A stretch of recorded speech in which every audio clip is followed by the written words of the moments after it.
Before we start this episode of Krypton Report, I want to take a moment and just give a shout out here to our Patreon. I know what you're thinking. Gosh, everyone's asking for money, and I get it. But our Patreon is only $1. $1 a month. It helps us keep the podcast going. And what we do is we try to find interesting shows and topics and whatever we want to talk about. We've done, as of this little thing, our last recordings were on the Scream series. Brian and Tyler, that's me, do our own show where we record in the car, and it's kind of funny. And we talk about pop culture or whatever is going on. We also have the Supernatural podcast we've been reworking. It's taken on some time just because of life. But we do movie commentaries as well. It's something that James and I have done, what we used to do on the main show that we've started doing here. So for $1 a month on our Patreon, you can get those shows. There's at least 4 a month. Also, there's my movie pitch show that I do. But also, what we want is if you're a Patreon, you can come on. You can come on the main show if you want. Or if there's something you want to come on and talk about, we can do it as a Patreon special. So all I want is for $1 a month, think about chipping in, joining our Patreon, and you have a voice to be a part of things. Follow the link in the link tree or in the show notes below, patreon.com/KryptonReport. Part of the Press Play Podcast Network.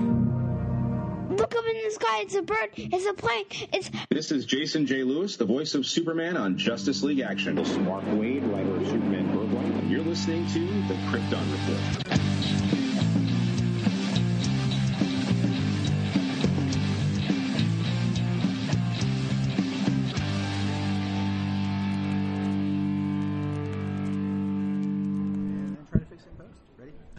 Yeah.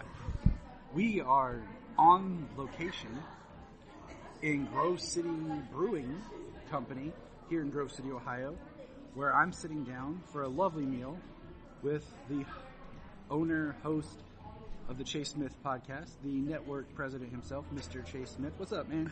What's up, JTP? How you doing, bro? Good. This was a nice outing that we have, and we thought it'd be kind of fun to record a little something here because much like the conversations that I have with Brian, it's like every time you and I talk, it's always a good conversation. Always incredible. We always end up talking about Batman, movies, comics, family, faith, all types of stuff, man. So all rolled into one giant. I mean, you can just mic us constantly. You know they do reality TV shows. Reality podcasts. It's constantly mic'd. Yeah, and 24 hours a day. We also always end up talking about our time at the 612 at Rennick, one of the Rennick 5, and just imagine if there was, like, that was very much a reality TV experience, I felt like. People coming in and out, everyone having their own thing. We didn't record enough. I told the story the other night to my kids when they were wanting to get into Nerf guns, and someone was asking me about BB guns. When you got shot with that airsoft gun? I told them about that, and I told them about how, what's his face? Why is his name leaving me? Laid in his floor and waited for you to come out to go to the bathroom, and he shot you. Yeah, in the middle of the night as you were trying to go to the bathroom with an airsoft. Yeah, we won't say his name. How was everything today? It was delicious. It was wonderful. Thank you so much. Yeah. But can you believe it has been 14 years? 15? It's crazy. Thank you. Do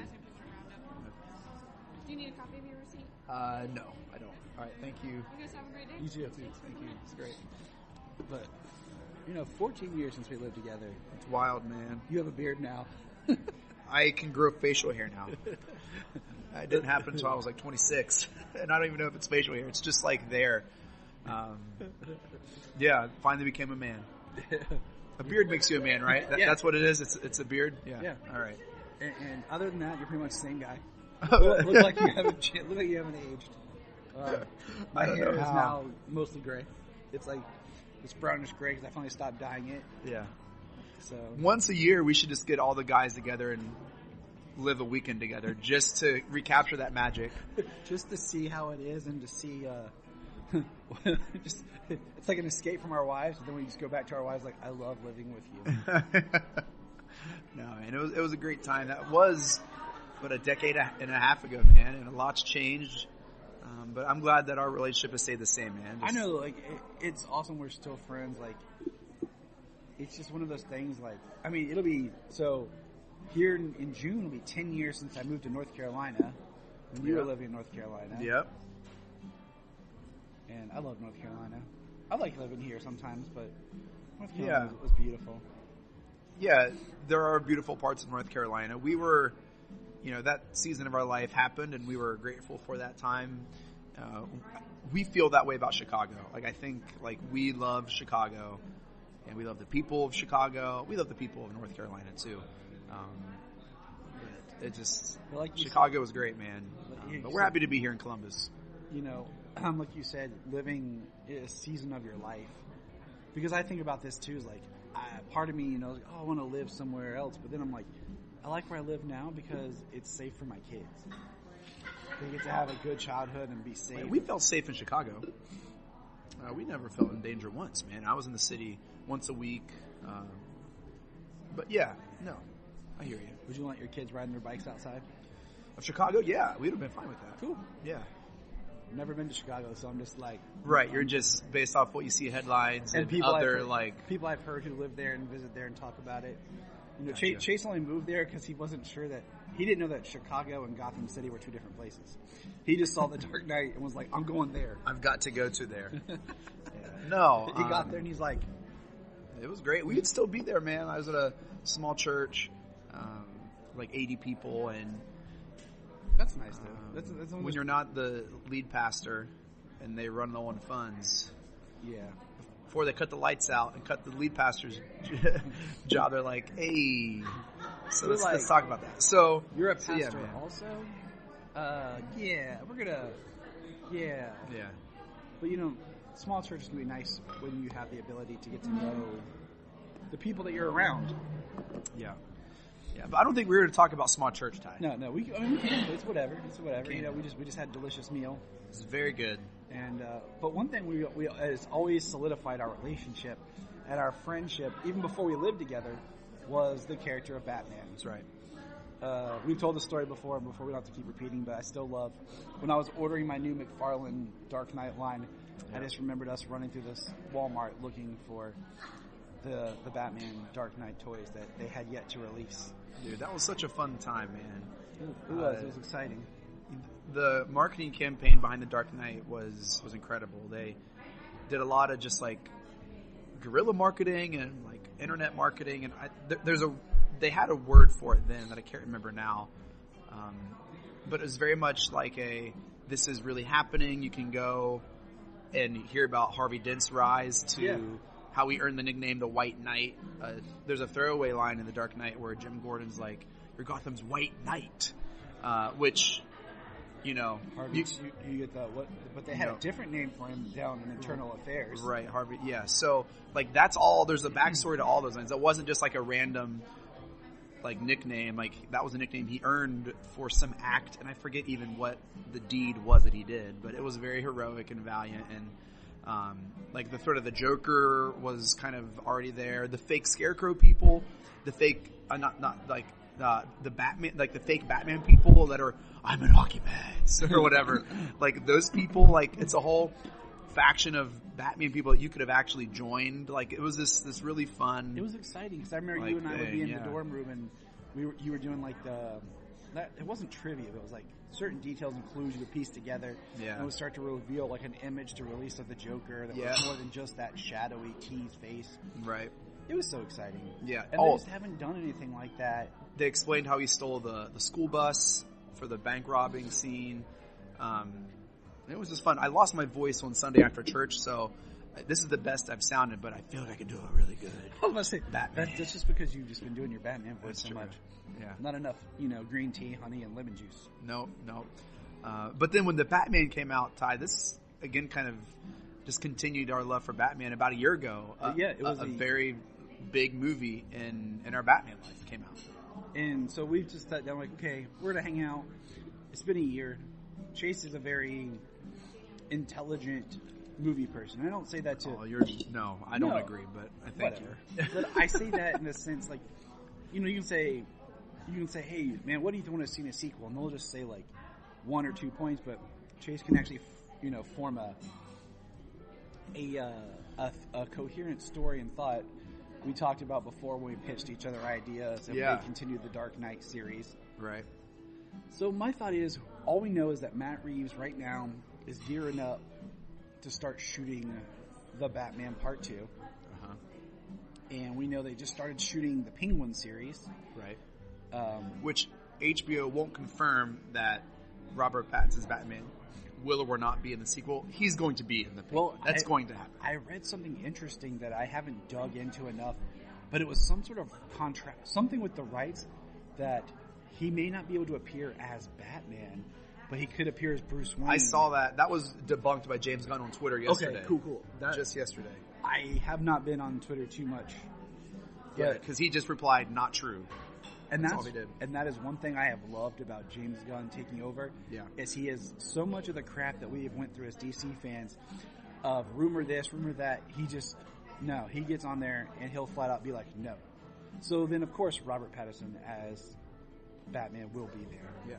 Christina Milioti, I think is how you pronounce it.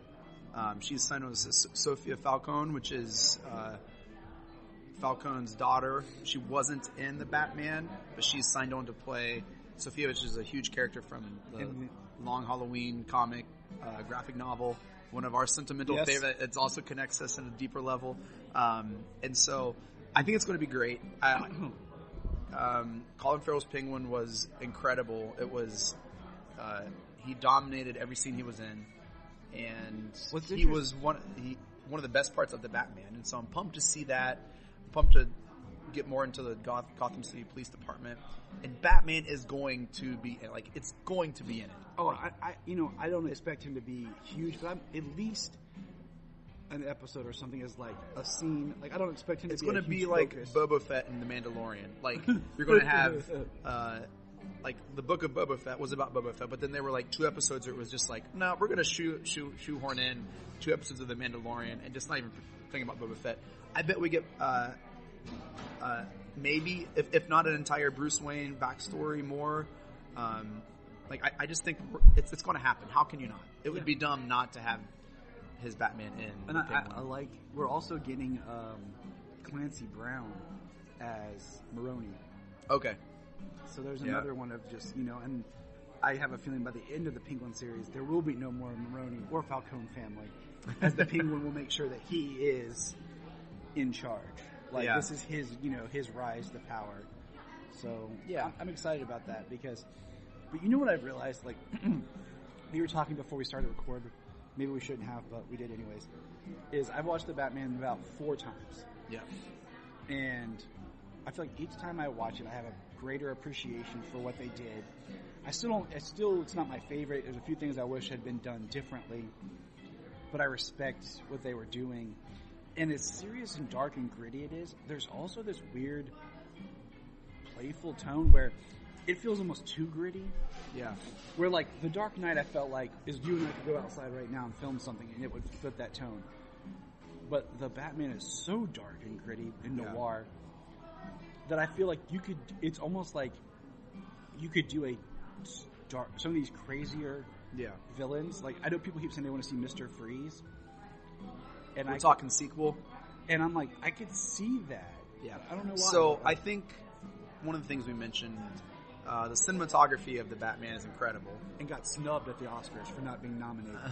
It's shocking that it wasn't nominated, but I appreciate it more just with pictures rather than appreciating it in the moment. Like when you see these stills of Batman leading them through a flooded Madison Square Garden with a light, or him and Selena Kyle on a rooftop, or whatever else, like, you're like, wow, like that does look really, really cool. But in the moment, I feel like it tried really, really, really too hard. And one of the experiences, the second time I had watching it was I watched it with Leslie, who fell asleep. But where she fell asleep and where we stopped it conveniently broke up the movie into like 4 or 5 40, 50-minute segments, which, I mean, Ty, to be honest, was incredible because it took us through about the first victim of, right before, right where the politician was kidnapped. So you don't really see like the whole like courtroom chapel scene when his head explodes and Batman gets knocked out. But it kind of made like these 40, 50-minute episodes kind of a lot like what Prestige TV is right now, like The Last of Us that HBO does, like all these shows. And it was I kind of enjoyed it because I found myself looking forward to, I can't wait for the the Batmobile chase scene. I can't wait for Alfred's gonna also explode or whatever, and like it just created these really fun moments where they were like, in my experience, it broke it down so it wasn't this 3-hour long like marathon, and it was interesting. I appreciated it. The more I look back on it, the more I appreciate it. In the moment, it was hard to like. For some reason, I don't know why it was so hard for me to enjoy it the first time. I'll tell you why. Like, because it was different. Much like when I first saw Batman Begins, I liked it, but I didn't love it. I was like, oh, okay, this is different. It's not kind of what you. And then when it came out, I bought it. I watched it again, and then since then, like, it's my favorite Batman movie. Yeah. Like, I don't think it's not the best movie, right? But it's my favorite Batman movie. Yeah. And I think it just grew on me because you understood the film and you kind of saw where they were like, we're going to do something different. Yeah. And that's why I think, the Batman, it's got a few flaws to it as far as like storytelling and plot, but I think one of the reasons why I didn't like it was, and I know Robert Pattinson hasn't fully developed the Bruce Wayne character yet. Agreed. But I wanted to see more of a change in like movie character, not his person, but like I didn't want to see a dark and emotional and a like brooding Bruce Wayne. I wanted to see the playboy philanthropist who is comfortable in that world. And then like if I would have seen Bruce Wayne, like you could pretty easily say, wait, all right, what's this guy doing? Is he okay? Does he need help? Which leads me to the sequel. Let's do it. What is your thoughts and pitches for a sequel? I think we're going to be introduced to a mental health counselor or therapist for Bruce Wayne. I think it's going to be Hugo Strange. Always back to that. We got that is us right there. But I think with not only where everyone is today with the emphasis on mental health, I just think with what we saw where Bruce Wayne was in the Batman, I think it would make sense. And maybe he's not the villain. Maybe he's just introduced as Hugo Strange. I totally think just having him there as that seeding characters and building the world. Yeah.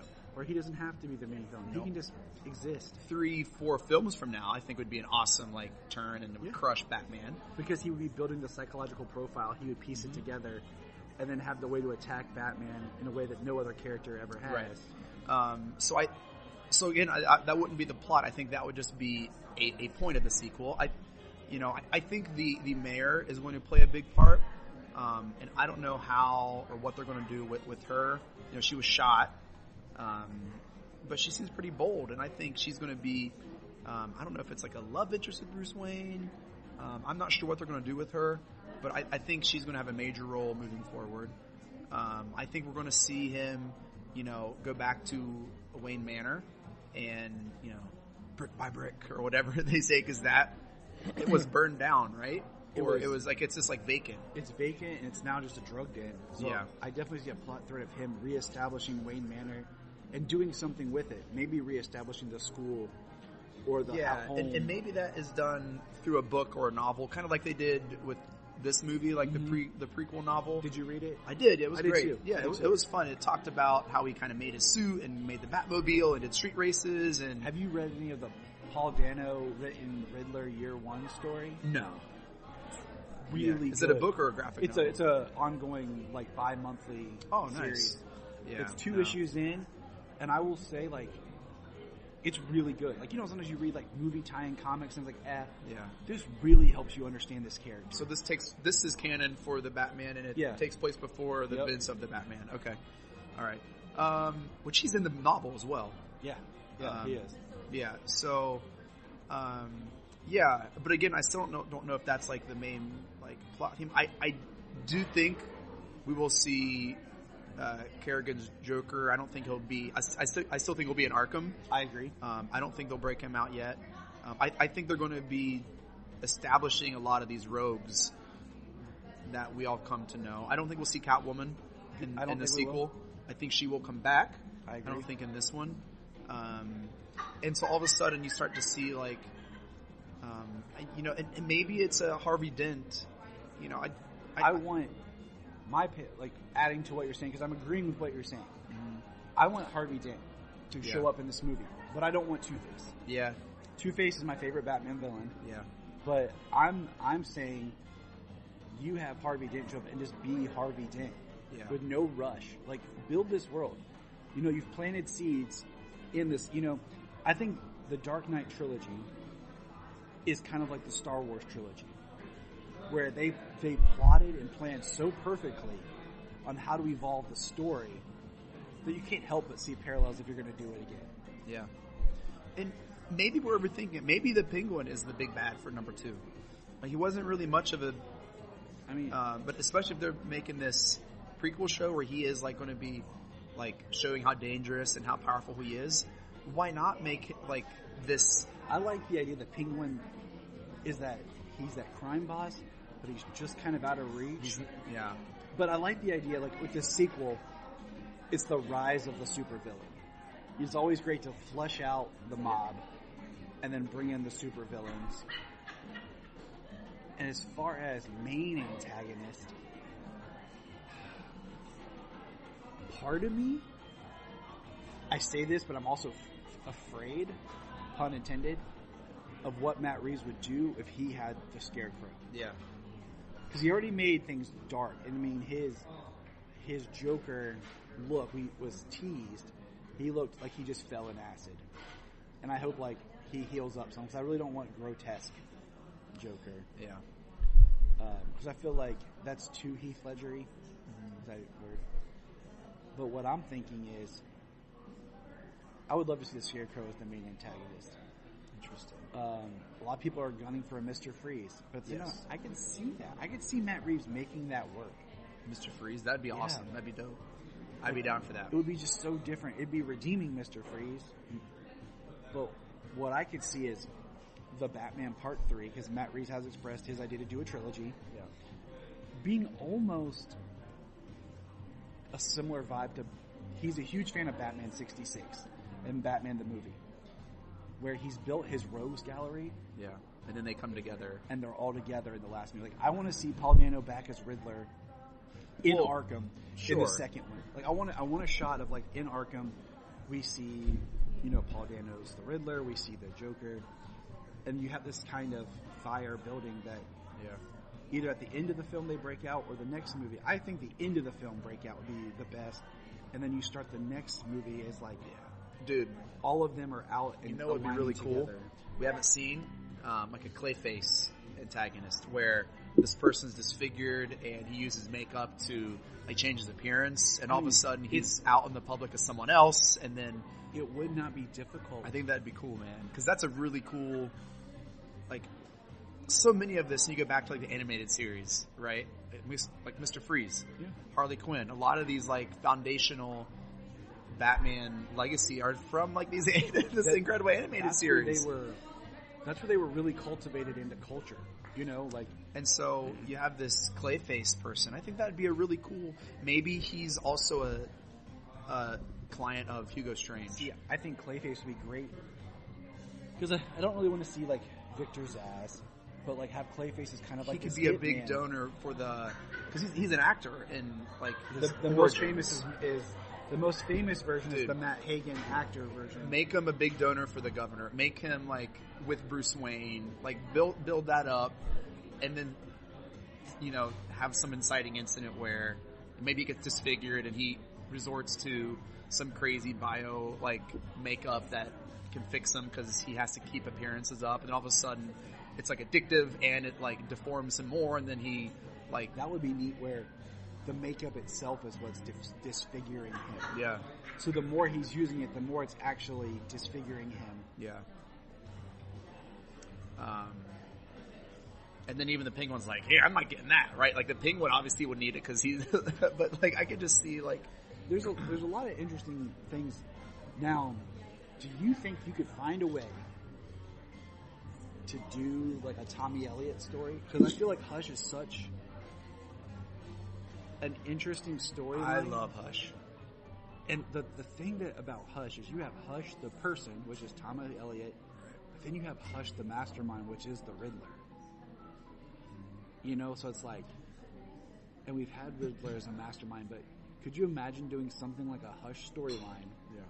So where the Riddler's orchestrating it from inside Arkham. Well, no, I think because we have like a Batman movie outlined.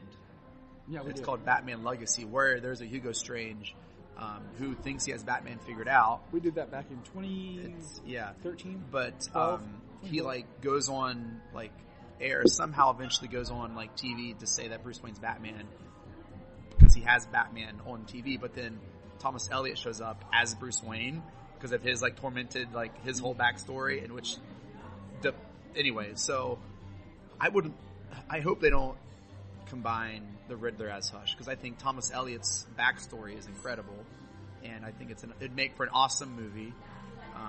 I don't think he's mainstream enough. That's why I feel like if you could do him as a character, I feel like that's the one issue with doing a Batman film, is you always want to have the big villains.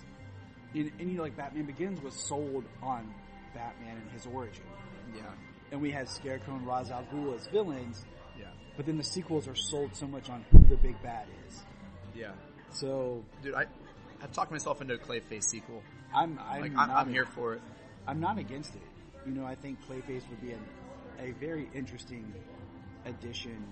The Penguin's got to give him the name Clayface. Like, it's not going to be Batman. It's got to be like somehow they talk about what he can get on the street. Like, maybe he runs out of the makeup and he's like, hey, what do you hear? Maybe it's like that. Well, they call him, like, remember, like, you have the drug that drops? Yeah. Drop heads. So he's like, well, you like some sort of Clayface. Yeah. You know, like. What do I use as a Clayface? But yeah, maybe that drug is in, like, the makeup, and that's what, like. It all could work. I mean, yeah. It's, you know, and the one thing I will say. It gives him strength, and then you have Bane. Make Clayface Bane. No, I don't want to see Bane on screen anymore. I need a break from Bane, and if they do bring back Bane, I need, like, just give me comic accurate Bane. Yeah. They haven't had a Poison Ivy on screen either since the 90s. Yeah. So might be time, trying to find a way to, maybe she could be the third movie. I think Matt Reeves can make Poison Ivy feel grounded and real. The whole controlling the plants would be hard. I think like the poison lipstick or all that, like the poison makeup again, right? It's all about makeup. All comes back to Bruce Wayne's eyeliner. Yep. So all of it, maybe he gets like. But the one thing I do like, since he goes to buy eyeliner and he gets under her spell. Since James Gunn announced that they're doing the Batman Brave and the Bold film, I'm okay with the idea of the Batman being a little bit darker. You know what I'm saying? And exploring more of these adult themes and characters. Because then I have this other Batman film that'll be more for my kids to enjoy. Yeah, so The Brave and the Bold, is that a cartoon? I mean, there's a cartoon, but they're doing that's what they're naming the live action. So there's going to be another live action Batman. There's going to be two. There's going to be Matt Reeves' Batman universe all by itself. Okay. Separate, and then the continued new DC. I feel like we've talked about this. Yeah. And that's about the Brave and the Bold. That's with like Robin and how Robin. It's going to have Damian Robin in it, and that's all we know. Interesting. But I've always said, like, I'm okay with there being like I hate saying family friendly because that's not what I mean, but like the more child accessible Batman, because Batman's a character that children love. Yeah. And then there being like the Batman, where it's darker, grittier, and can be more for adults, because kids love, like, you can do all the animation you want. Yeah. The kids love seeing live action Batman. Yeah. There's a thrill to it. Yeah. When is the Batman 2 scheduled for release? Do you know? October of 25. So almost 2.5 years from now. Yeah, man. We'll see. I don't know. Matt Reeves, hit me up. I know you listen. It's just fun to, like I said, the last thing I read was they're going to start production on it this fall. Okay. They're actually going to start filming it because they're going to film it once they get done with the Penguin series. So before any details get out, it's just kind of fun to, here we are, a year look back, spitballing, kind of like what we want. But I just, my thing is, I want to see Bruce Wayne realize that part of the problem with Gotham, with the whole renewal thing, was they even said no one was watching the renewal fund. Yeah. Like, that was supposed to be a Wayne responsibility, and he neglected that. So now he has to take back the city not only as Bruce Wayne, so coming back into the light as himself, and coming into that realization that I have to be both Bruce Wayne and Batman. If I'm going to do this, I can't just be Batman. And maybe we'll get a Lucius Fox. Yeah, Batman world is like just rich with incredible cast and supporting cast, and I'm excited to see. I left the theater and I said the same thing about Man of Steel. I'm going to like the sequel better than the first one. Like, I was more excited for Man of Steel 2, which kind of never really happened. And I'm going to be more excited for the Batman 2, Rise of Clayface. When it drops. But I'm just along for the ride, man. Until Matt Reeves calls and says, "Hey, let's come to my whiteboard meeting." I'll be there. I'm in. Did you ever see Super Pets? No. There's the scene in the end of Super Pets where Batman works alone, except for Robin and Alfred. And then he just starts he starts listing, and then as it comes back, and he's like, whoever Morgan Freeman played in that movie, and keeps going about all the people that Batman supposedly works alone, but has probably more sidekicks and partners than any character in comics. Yeah. So, but all right, man. We'll wrap this up. It's a nice touching base. Just talking, and we'll, as things develop. But look forward to Chase and I discussion. We have some big news coming from Press Play podcast. Yeah. A new show that's coming. It's gonna be exciting. Just keep listening, and you'll hear it soon. Thanks, Ty. It's good seeing you, man. We're going to press pause and hear a few words from our other podcasts on Press Play Podcast Network. Hello, Brooks here with the Books with Brooks monthly book club podcast. Here's how Books with Brooks works. We read one book a month, and then we talk about it. Classics like Stephen King's The Shining, debut novels like We Are the Brennans by Tracy Lang, and tons of other compelling, life-changing stories, one book and 1 month at a time. So come read along with us, and then listen in. If you are like Tyler and James and can't get enough Super Talk, check out these other podcasts. Digging for Kryptonite, Supergirl Radio, The Last Sons of Krypton, the Superboy Legacy Podcast, All-Star Superfans, Superman the Animated Podcast, The Aspiring Kryptonians, Always Hold On to Smallville, The Geek of Steel, and Truth, Justice, and Hope. Remember to check out Krypton Report on all social media platforms. Go to linktree.com/Krypton Report. You find all of our reports. This is Dan Jurgens, and if you want to have a good time, keep listening to the Krypton Report. Welcome to this second half of Catching Up with the Nerds. This time, I have our good friend Kelly Guentner of the Phoenix Sisters cosplay. You know her from previous episodes and the special fundraising that I've been working on. So, welcome, Kelly. Thanks for having me. Yeah, of course. It's been a while. We've talked.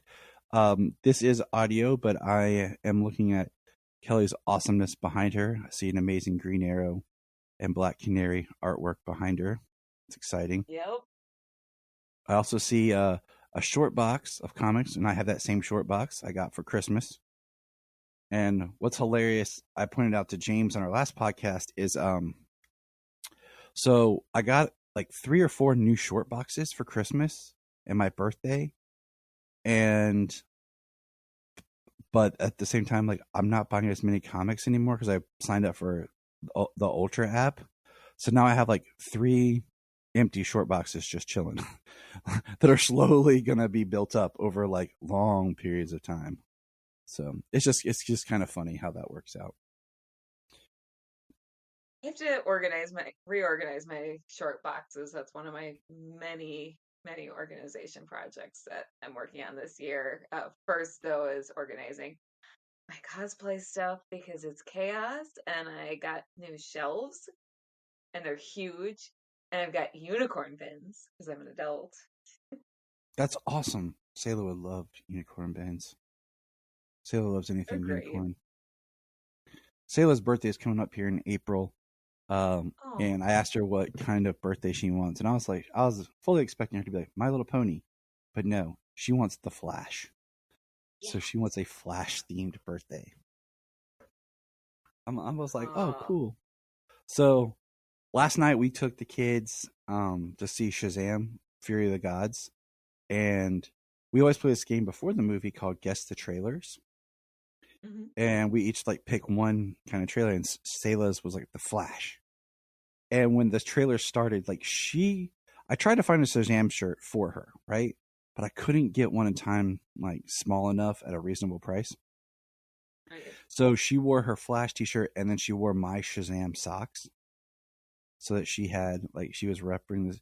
But when the Flash trailer started, she stood up and opened her jacket to show her Flash t-shirt, and she was like looking around like this, and I was like, "That's my girl."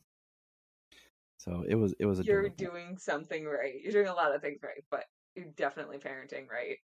Oh, I try. But the other great was in the first time in the movie. This is not a spoiler, people. It was in the trailer when the kids are walking outside together and they yell Shazam. Sayla stood up and was like, Shazam! Like, I love taking her to the movies, and like I always I find the showings sometimes that aren't as busy, and I have a certain set of seats that I always pick. They're on the left side, but they're the raised seats, but they're right above the entranceway. So there's 4 seats by themselves to the side and nobody in front of us. So I can put Sayla in the corner up against the wall, and there's usually no one behind us. So if she moves around, we're not bothering anybody. So. Oh, that's smart. But so yeah, was the movie good? Oh, it was awesome.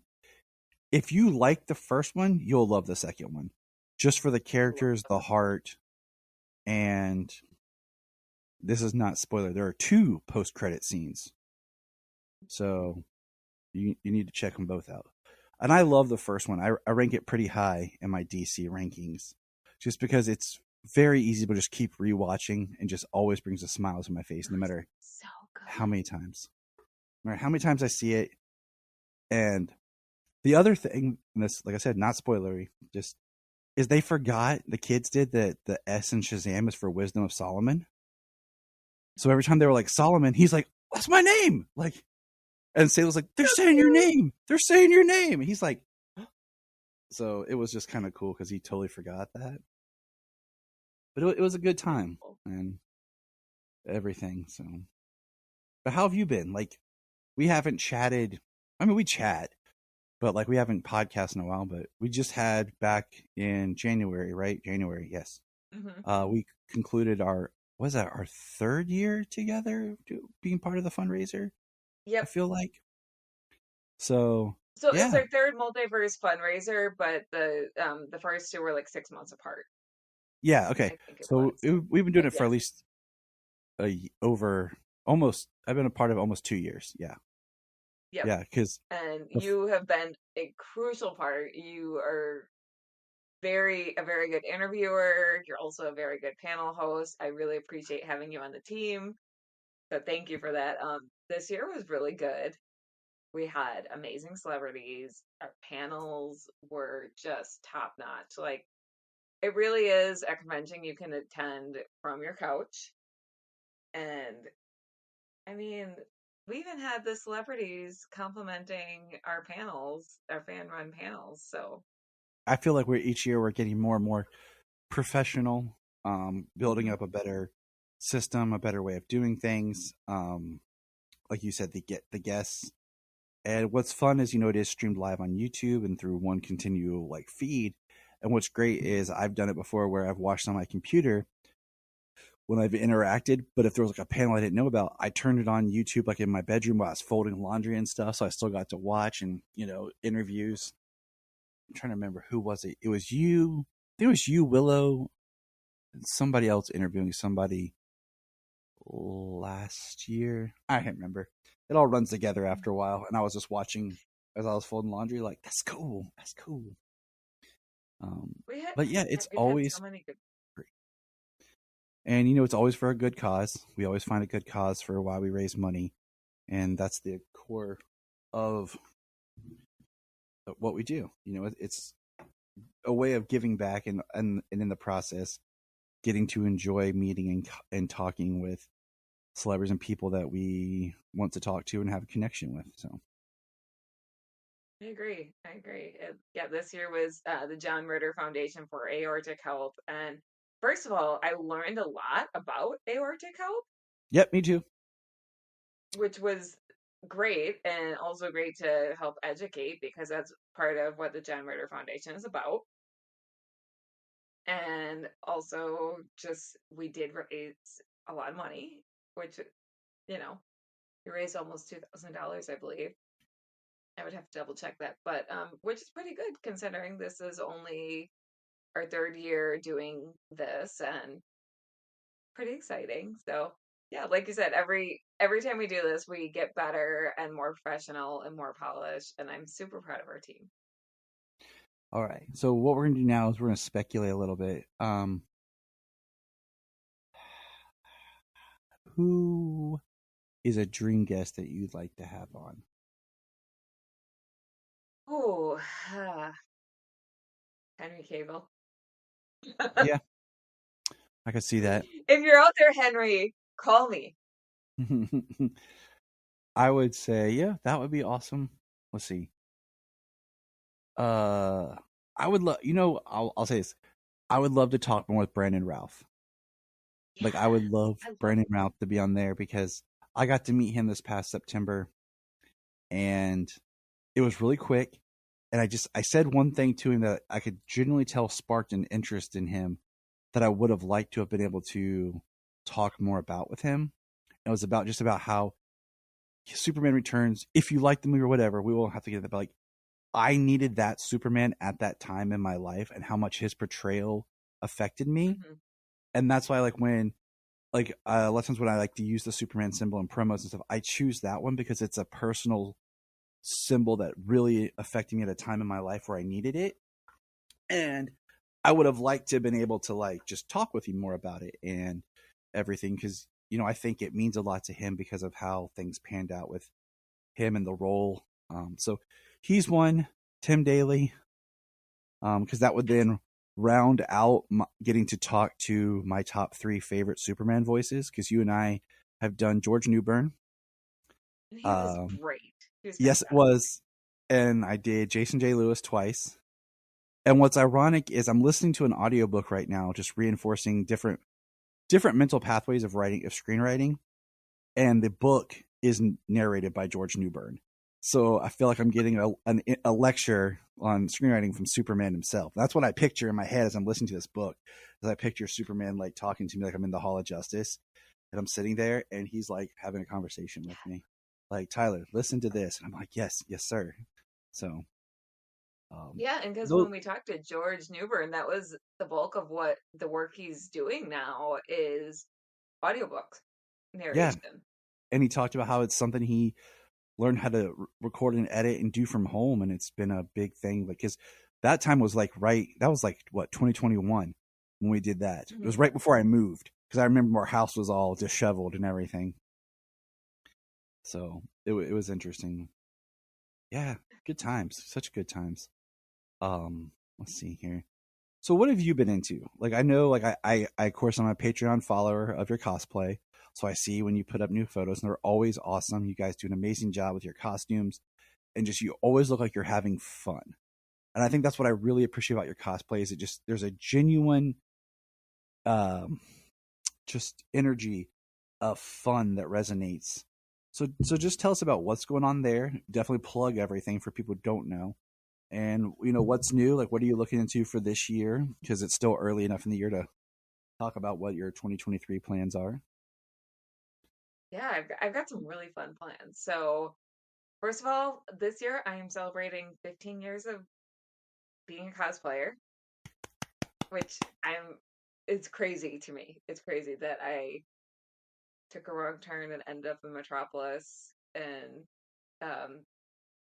basically, the short version was walking down the street during the festival, saw someone in costume, was like, I want to do that.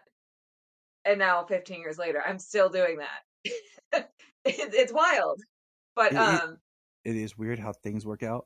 Like, I don't know if I've ever told you this story. Hold on. I'll tell you this just because you said that. I was listening to a podcast, It was at the time when I first started listening to podcasts and I was trying to find anything. And they mentioned that a friend of theirs was looking to start a Gotham-based podcast or a podcast to message them. And I messaged that person. And it was Phil, who I started podcasting with back when I did Gotham and everything. Oh. But to this day, I don't remember the podcast. But what's weird is I'm not sure that the person they mentioned on the podcast was really Phil, or if it was divine intervention that guided me to meet Phil. It was a very interesting, because when I brought it up to him, he's like, I don't know who that would have been, because it wasn't a Southgate podcast. And I tried to go back and find that podcast that I was listening to. And I don't even think those people are around anymore, because it's just one of those really weird kind of like, Yep. I got to this place and I'm not really sure if how I got there was what I was going for, but it kind of curved me into it. So it's just one of those like, you know, like divine, I call it just divine intervention, you know, and just like you took a wrong turn and look where you ended up. Providence. Yeah. Exactly. It's great. It's beautiful. It's one of the beautiful things about life. And yeah, so 15 years. So in a week, a little under 2 weeks, I'm going to see 2E2 with Crayley. Oh. And We'll be looking for that. We'll be sharing your social got a lot posts. of plans. So first of all, I'm going to be so I'm a part of this group called Chicagoland Cosplay Creations, and we basically get together and do big group photo shoots. It's super fun. The group is just filled with creative people. I just joined it this past year, and we did an Avengers versus X-Men photo shoot, and then we did a Moon Knight, and then also I wore my Evie from the Mummy photo shoot at an actual Tutankhamun exhibit, like kind of art exhibit. Mm-hmm. It was kind of like if you've ever been to the Inside Van Gogh exhibit, it was similar to that, where they're like flashing pictures on the walls. I felt bad for a photographer because the lighting of that was really stressful for him because it's dark inside. But Yeah. so we've done some fun photo shoots. So we're gonna have a booth with cosplay backdrops, and we're gonna have a different theme each day. So I'm gonna be working the booth a few hours on Saturday, a few hours on Sunday, and then I'm also gonna be doing story time with League of Enchantment. Sorry, trying to keep all my things that I'm involved in straight. So League of Enchantment is a charity group that I recently joined. That's exciting. Sounds like you're having a very exciting 2023. Yeah, it's busy. So I'll be Batgirl for their story time, and then Crayley and I are going to be I'll be doing my Evie again, and Crayley will be doing her gender swapped Rick O'Connell. That's cool. And okay. Speaking of Rick O'Connell. Yes. What is the actor's name that plays Rick O'Connell? Brendan Fraser. Yeah, why did when I just saw a thing, he was like, my name is Brendan Fraser, like razor. He's like, it's always been mispronounced. Why was the glass just shattered? I was like, I've been saying his name wrong all of these years. Yeah, a lot of people pronounce it Fraser. Yeah, and that's how I heard and just kind of stuck, and I've never really double checked. And Jania goes, it's Fraser. And she shows me the little clip of him talking, and I was like, holy crap, it is. It's just one of those things. This is a Mandela effect thing. Right. And that's what I was like, if there's anything that I feel like besides the Berenstein Bear thing, if there's any Mandela effect thing, because I found people who have proof of tapes and stuffed plush toys of Berenstein Bears with both spellings. The Berenstein Bears thing breaks my brain, y'all. Yes. Okay. So I was like, brain. we were actually about to watch the first two Mummy films with the kids, because I was like, you guys are old enough now. You'll enjoy them for what they are. and everything. So we are going to watch those with the kids sometime soon I'm because they excited to hear are what they think. awesome. Those are just perfect films. Now, After you're C2E2. Oh, go ahead. what I was going to say, what X-Men did you dress up as for your X-Men vs. Avengers? Rogue. I figured that's what it was, but I was going to let you tell, because maybe you did your Phoenix, or Emma Frost, or some of the ones that you guys have done. But Rogue, definitely, it's a good one.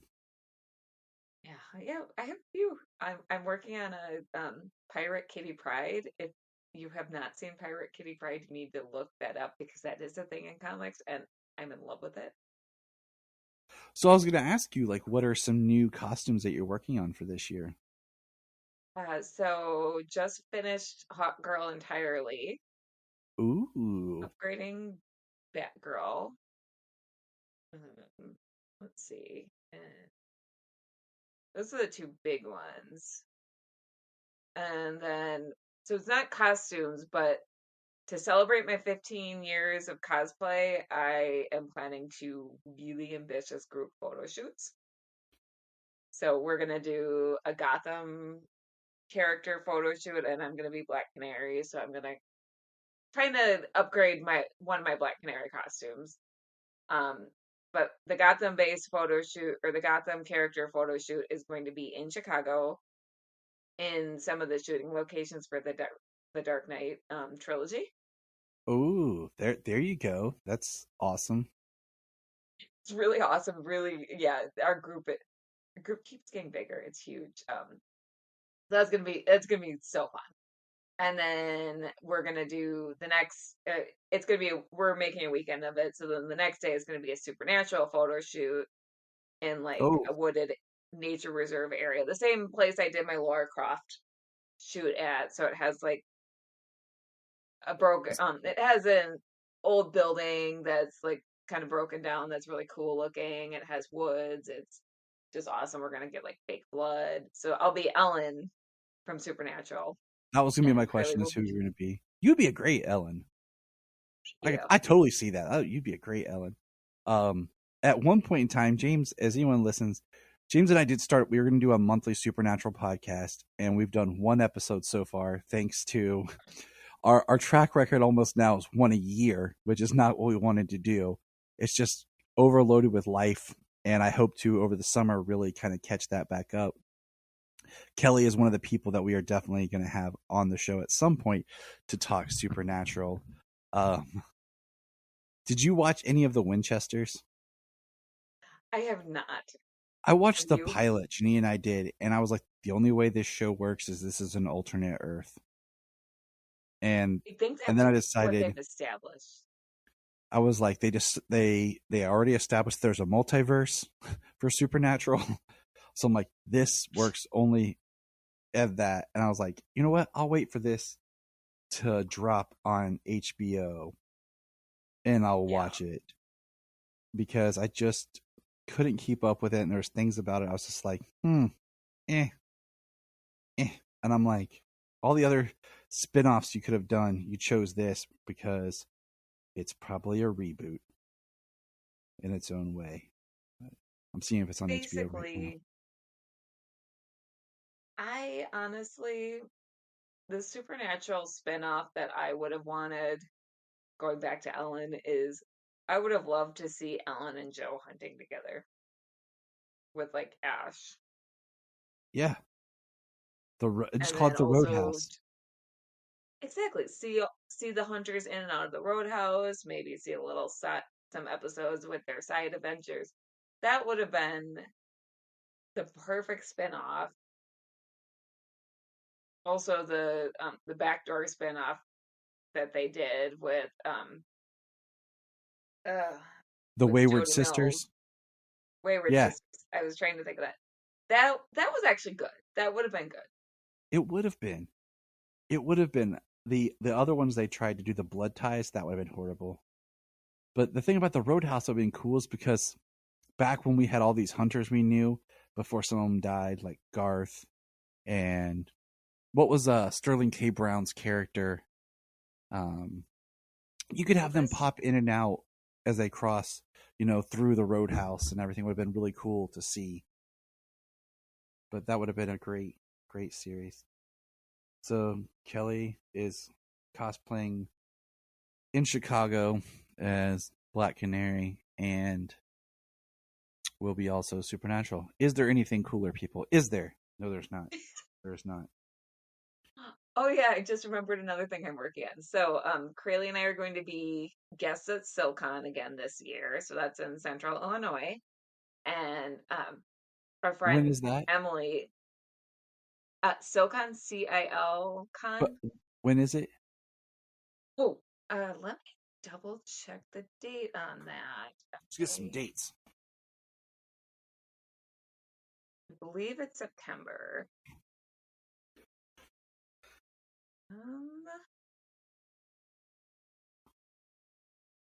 Well, that's 2023. It is early September. I know that. Okay. See, that's good. That's good. We need to get people to come visit you. Yeah. Okay. September 15th through 16th at Village Square Mall in Effingham, Illinois, and it is a free convention. Oh, which is awesome. Yeah, and one of the celebrity guests that's already confirmed is Santiago Cirillo from The Walking Dead, who is I befriended him last year. He is the nicest human on the planet. He's so nice. Just super kind. Adore him. But so for that, our friend Emily is who's a Victory Born cosplay, if you want to look her up on Instagram. She is the other cosplay guest. So she is going to be doing a Wednesday Addams and Raven from Teen Titans mashup. And to go with her, I'm going to be doing a Morticia and Zatanna mashup. And then Creeley is going to mash up. Is it Gwen that's Wednesday's roommate from the series? Yeah. Gwen and Starfire. It is Gwen, right? I know who you're talking about, the roommate. I love the how werewolf. Wednesday the show was cool, but it was produced by Alan Miles, who did Smallville. And once I knew that, I was like, oh, I totally see the parallels. I was like, I know. And all of a sudden, they made the Addams Family supernatural based, and I was like watching it with Jania, like the Addams Family were just regular people who were creepy and kooky. They weren't supernatural based, and now they're trying to put them supernatural, and I'm like, oh well. It was an interesting choice. It worked for the show, though. I really like the show Wednesday as its own thing. I just hate that Christina Ricci was bad. It really bummed me out. Spoilers, but yes. I know, I was so bummed out because I loved her character. It's been out long enough, yeah. Yeah, it's not like we're one of those people, we just watched it yesterday and it just dropped yesterday and we're like, spoilers! It's been out since November. We're good. Yeah. And Gwendolyn Christie's character, oh, I know. She was great. She was so great, and it gutted me. I hope they find a way to bring her back somehow, because, supernatural. Yeah. Yeah, exactly. Exactly. Does anyone need to stay dead? No, there's a way. We'll find a way. Mm-hmm. But it was very strange that they gave them supernatural powers when they didn't need to. I don't know. Yeah, I agree with you. To me, it would have been interesting if she had went to this alternative school and it was very similar, but then they discovered there was like real supernatural elements, and it was kind of like they were starting to learn about it, and it wasn't like it was so already known and in your face. Yeah. But it is what it is. So Kelly, not only for being the amazing cosplayer she is, everybody, she's also an author. And I have one of her books that I'm reading. I'm just really slow at reading because I'm really behind on reading. Like I have a stack of like 4 books I'm working through, and I just can't get through because I have a lot of like had a lot of textbooks and reference material I keep reading as I'm working through certain things.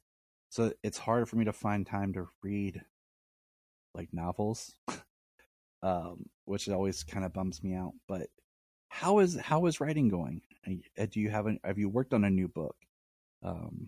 Tell them about your book so we can pitch it. Yes. So my author name, my pen name is Kelly Edwards, and my series is Forces of Nature. First book is Scorcher. Second book is Thin Ice. And writing's going really well right now. Speaking of not having time to read, audiobooks are a great solution to that. So right now I am running an Indiegogo campaign to fund an audiobook version of my first book, Scorcher, because I also struggle with having time to read. And the way I read most of the time is by multitasking and listening to an audiobook. And also, I just love audiobooks when they have great narrators because that just adds another dimension to the story. And so I have two. Oh, hey, Junia. I'm sorry, I didn't mean to interrupt you. I just wanted to pop in and say hi really quick. How are you? Nice to see you. Good. How are you doing? I'm doing great, honestly. Yeah, I'm actually getting ready to go on for a session, but I heard you guys talking. I wanted to pop in and say hi. So yes, I'm so glad you did. Yes, good to see your face. It's been a minute. It has. We were talking about how we're going to, over the summer, revive our Supernatural podcast. Yeah. And Kelly's definitely one of the guests that was on the list. So heck yes. We got to put more focus in that over the summer. That'll be a lot of fun. So. Absolutely. I'll let you guys get back to it. Sorry. You're fine. Ladies and gentlemen, the Godfather. She sleeps 20 feet away. It's a little old school reference I like to bring up ridiculously. As Kelly was talking, I pulled up my Hoopla. For anybody who doesn't, she was talking about the importance of audiobooks. I am a big supporter of libraries, and the libraries are amazing with amazing resources, and it bums me that people forget, like, libraries are so much more than just books. They have comic books, they have audiobooks, then they have digital applications to download books and audiobooks digitally, and movies. So I'm just wanted to reinforce just the importance of checking your local library to see what resources they have. Yes, agreed. And so back to my Indiegogo. Yes. So I assume you're going to put the link in the show notes, and also yes.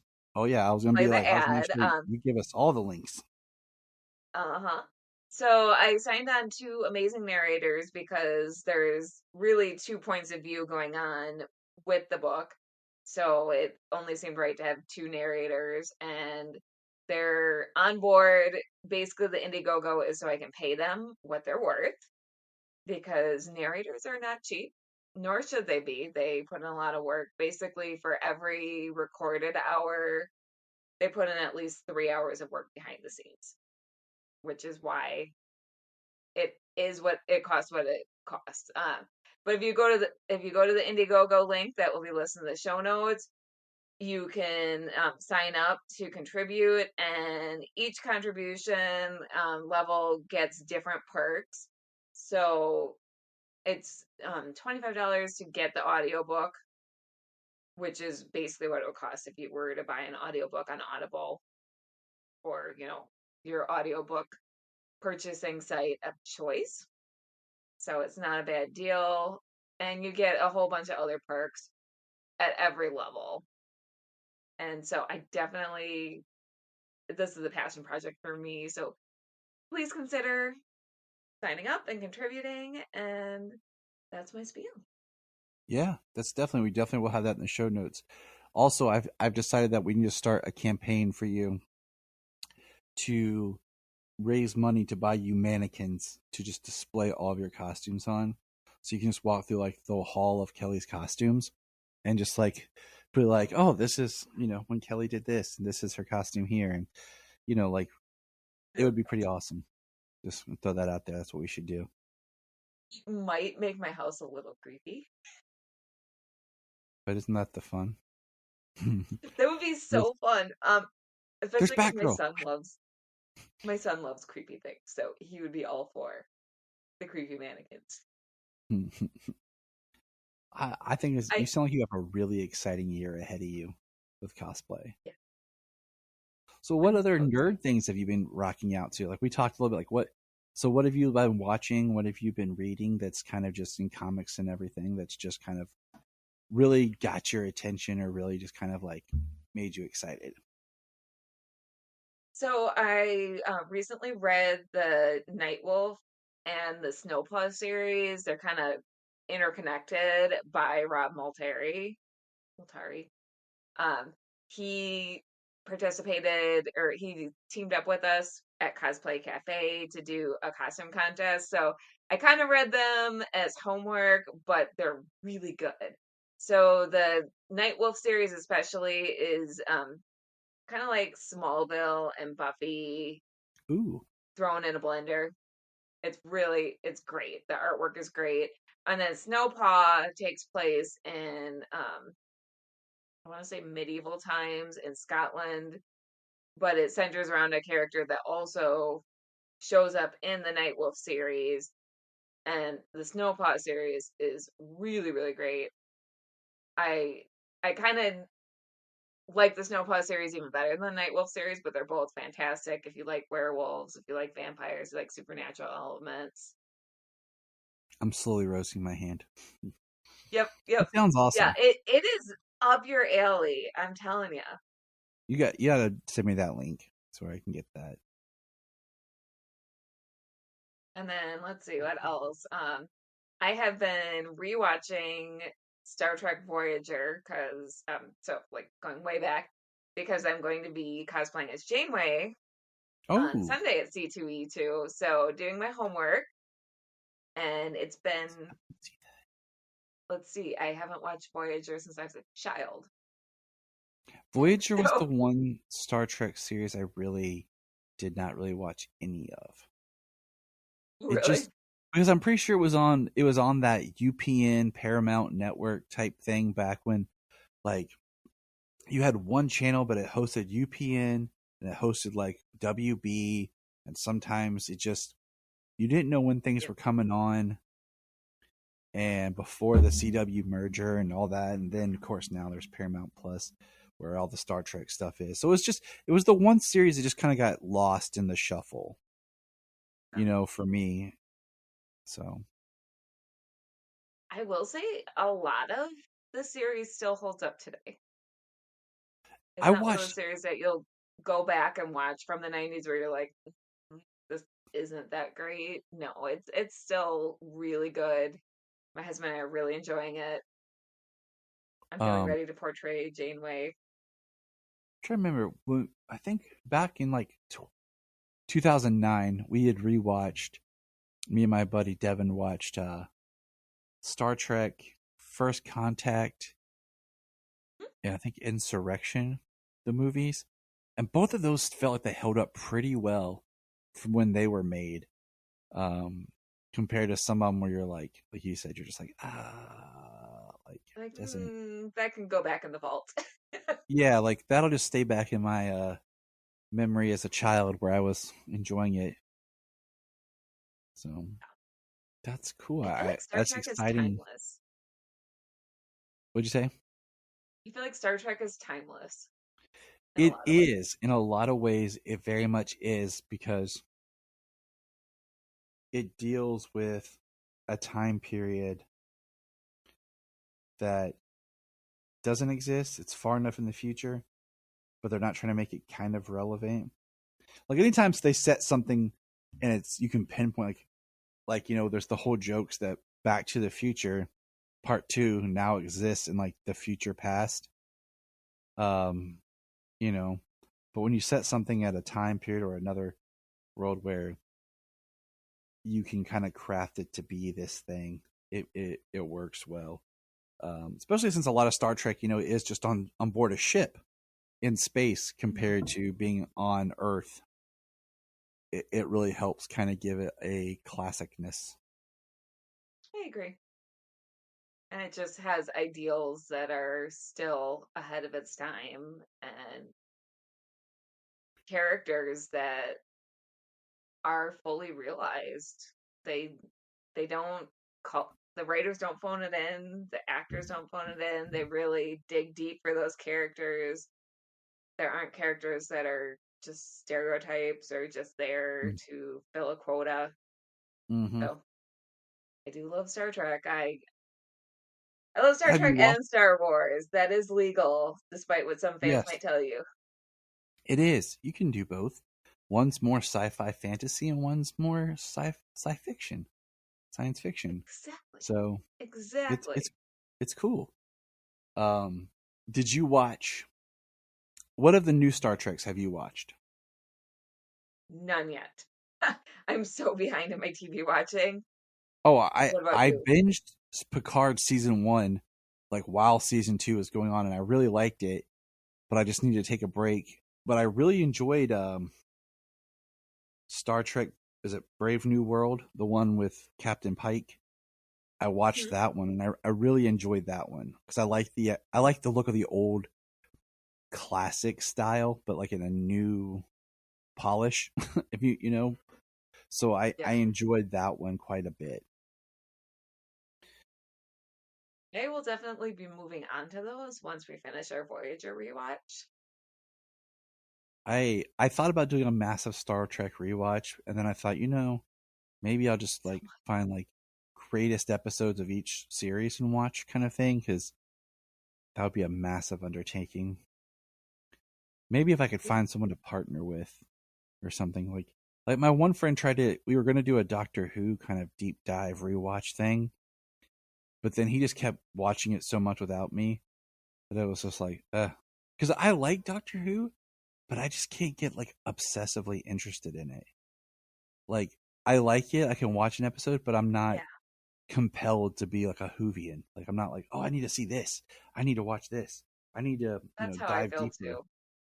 And some Like episodes are better than others for Doctor Who. yeah, like they're so I mean I would like to watch more of it, but just not. I don't want to do it by myself. I feel that. So, but we're just catching up with Kel.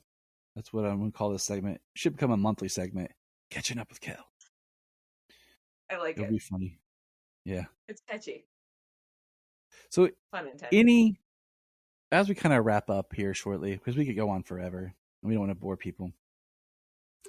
Anything that you could give feedback wise to people who are wanting to get started on cosplay, like just where to go, what to look into, maybe resources to help really start.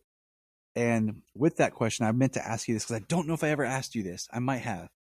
What was the first cosplay costume you did? I think I asked you, but let's just bring it back again. First cosplay costume was Black Canary.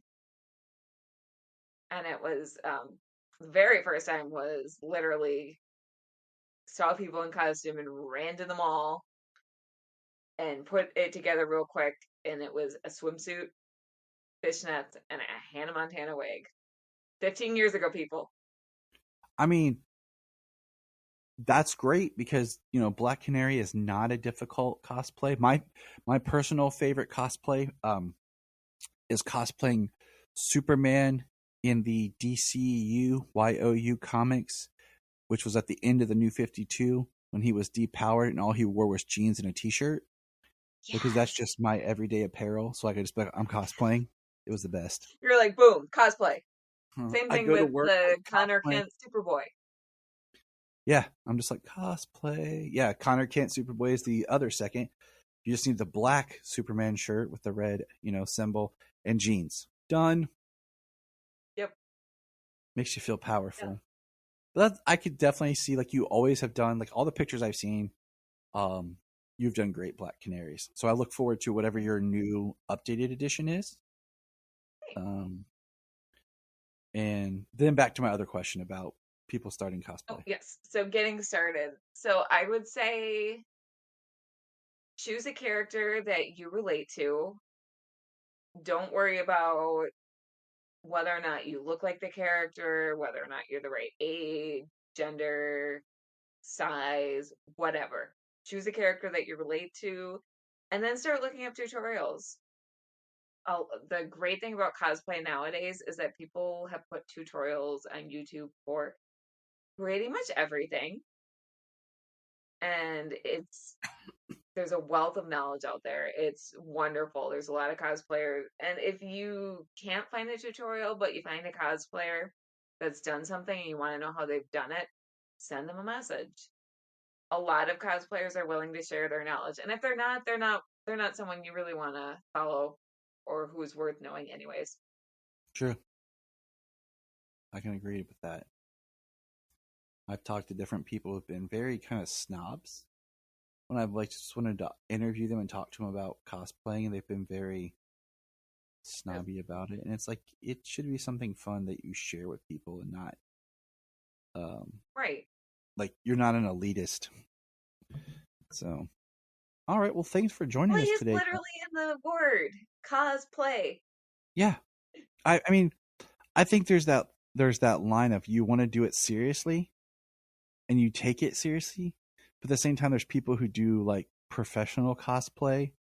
And I feel like that's when it's not cosplay anymore. That's just like when it's modeling. And that's like a whole different mindset compared to cosplay. Because cosplay is something fun that you do and you dress up for and you enjoy it. It's more of a hobby.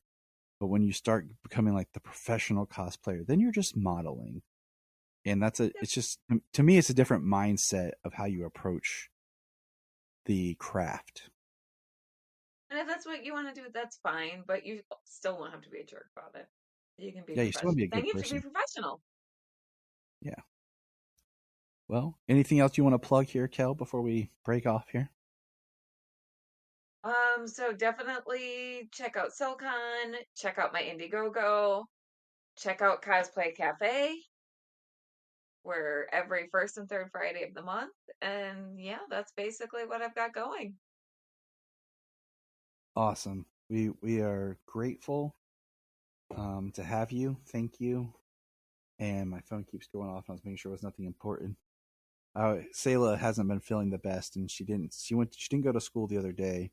Yesterday she went, but I always worry now. Solomon's best friend's sick, so I have that in the back of my head, like that I might be getting a message or a call from the school or something. Just one of those like parent intuitions, like. But all of Kelly's references that she mentioned today will be in the show notes. Please follow her cosplay. Join the Patreon. Just it's really fun. Help support. Materials cost money. And it's nice to just kind of give back to your friends. I look at it like I'm giving to my friend who needs help. So it's not much, but it's, it does, every little bit does help. So we always try to help each other as much as we can. Yes, thank you. Well, thank you for having me. Anytime.